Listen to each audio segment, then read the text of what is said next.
"Sir, please be careful in Busan. Busan drivers are crazy." And I mean, it was very funny to hear her say that. Busan citizens, unfortunately, have a reputation.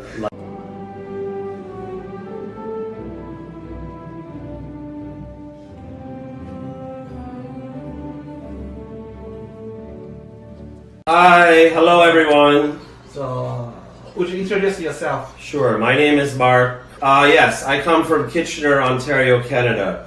Kitchener is an average-sized city about 100 kilometers from Toronto. So, how long have you been in Korea? I often get that question. I've been in Korea for a very long time. I first came in 2004, so about 16 years, I guess. Yeah, 16. Yeah, first time I was just surprised about the 16, not 6 years. Yes, 16, 1-6, yes, a very long time, I know. So, how long have you been in Busan? So my first year in Korea, I lived in Jeonju. As you probably know, is a very traditional city in Central Korea.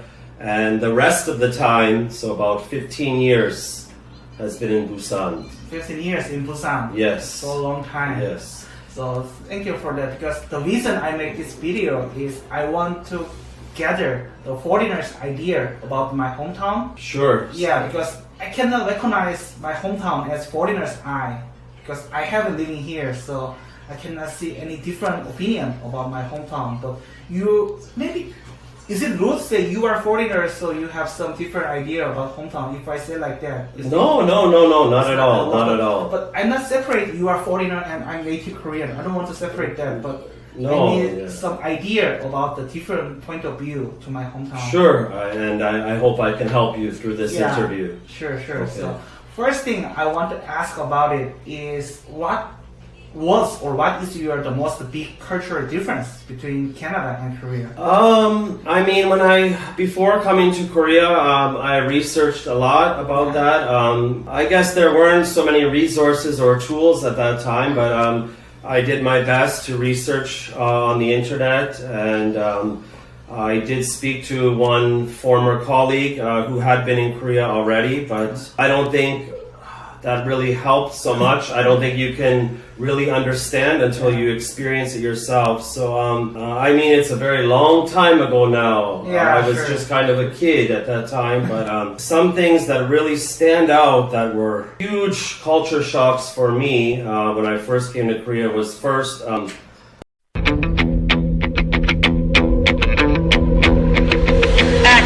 was the driving is so much different in Korea compared with Canada. I mean, especially in Busan. I'm really, but I feel really victimized because, but obviously your opinions. I mean, I hope you or other Koreans don't get so offended by that, but I mean, I recently bought a car. This is the first time for me to drive regularly in Korea, but I think one thing that is completely different is that in Canada, the pedestrians, the people walking on the street are always first. So the car absolutely automatically stops for them first. But in Korea,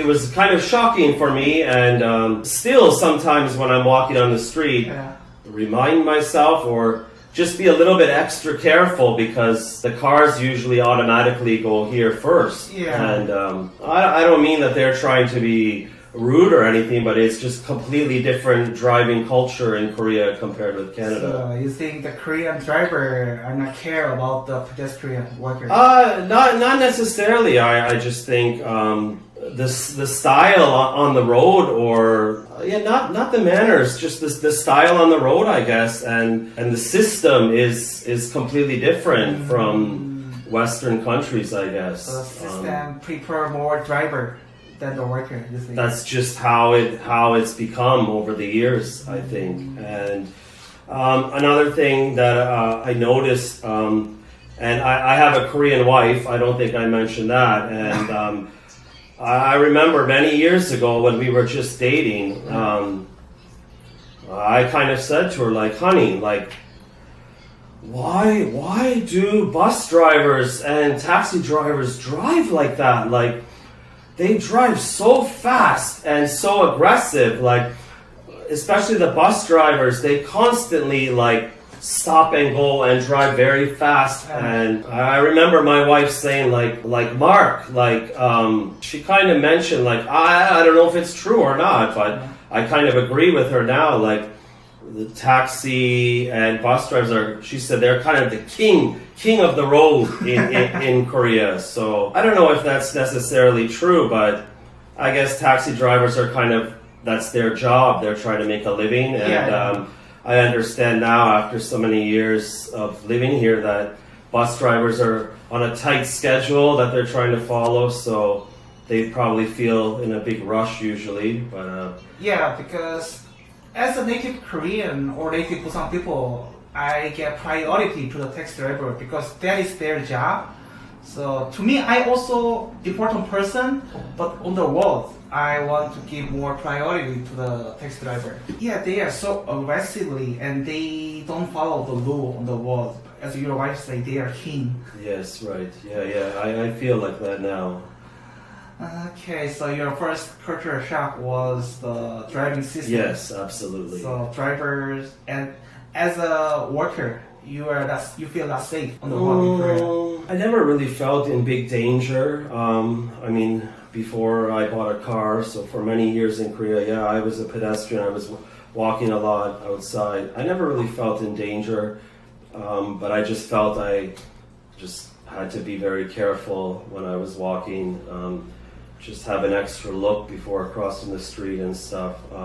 Yeah, it was just kind of a big adjustment for me, that's all. Yeah, so, but you never drove in the Seoul, only Busan. Because I want to compare, because as you said, even if in the Korean domestic people, they say Busan is the tough city to drive. When I bought my car a few months ago and when I arranged my car insurance, I think the lady who was working for the insurance company, she was in Seoul, from what I understand, and I mean, she spoke English quite well. And one of the last comments in the conversation after we arranged everything was, you know, sir, please be careful in Busan. Busan drivers are crazy. And I mean, it was very funny to hear her say that. Busan citizens, unfortunately, have a reputation like that. But now that I've been driving regularly, I think I'm adjusting well.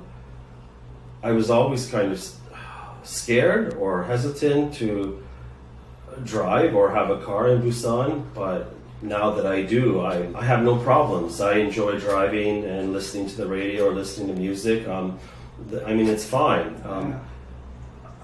Although it was a cultural shock, now that I'm driving regularly for the past few months, I mean, you do need to be careful while you're driving, but I think you need to be careful anywhere where you drive in the world. It's not as bad. I haven't really seen much of the driving culture in Seoul at all, really. No. Sure. So thank you for your idea. Yeah, okay. Maybe many foreigners will agree with you about the Korean driving style. Maybe. Yeah, even if I just compare to another country, I think Korean style is more tough, but I'm never thinking about Busan people are more bad reputation for driver, but the fact is, yeah, you are true, because there is a bad reputation to the Busan driver. So okay. Thank you for sharing your idea. So, and the first thing was a driving system, and what else? Is there anything else about your cultural shock? Yeah, I mean, I don't know.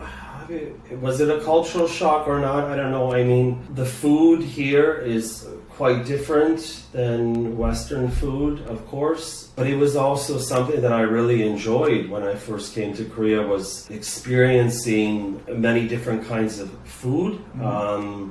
There are so many side dishes when you eat Korean food. I always like that. when I first came here. There are many kinds of, I want to say, exotic foods, a lot of seafood, which I really enjoy compared with what I ate in Canada. I never found that I was a picky eater. Yeah. When I was growing up in Canada, I always was willing to try kind of almost any food. I mean, so many side dishes. for Yeah, one so many meal. side dishes, many new kinds of food that I was not used to. It was a cultural shock, but it was something that I really enjoyed, Sure. trying new foods. I know there were a lot of foreigners that kind of missed the hometown food, but I wasn't one of those people. I enjoyed trying new Korean foods. I mean, I guess one aspect of Korean food that was sort of at times a shock to me was how spicy Korean food can be sometimes. Yeah. I never had any problems with kimchi. I still don't. I'm completely fine with it. But I mean, for example, if somebody at home in Canada, my family or friends tells me, okay, Mark, this food is a little bit spicy. It will actually be a little bit spicy, no problem. But I remember my first year in Jeonju, I went to a small Korean restaurant and by myself after work late at night. I was hungry and I ordered ojingo dokbap, Yeah. which is squid with rice and something. And the owner, the man, I guess the husband, he said in English, it's a little spicy. So my version of a little spicy would be something that I would hear from my mother. It's a little spicy. Yeah. Be a little careful. Have some water ready or something. But this was the first time, and what I've heard many, many, many times in Korea, a little spicy means like it's fire in Korea. It was so unbelievably hot. Yeah, but maybe it's a different style because like Tabasco in Western people, to me it's a strange flavor. I don't know. Like I've heard a little spicy in Korea many times, and that means like it's fire. Fire. Yeah. So that was, I mean, but I mean, it was also very delicious. And although it was a cultural shock, I've really enjoyed eating Korean food and experiencing different kinds of food. When the Korean people say it's spicy, you need to be double careful about that. Absolutely, yes. Sure, sure. Have lots of water ready. Yeah.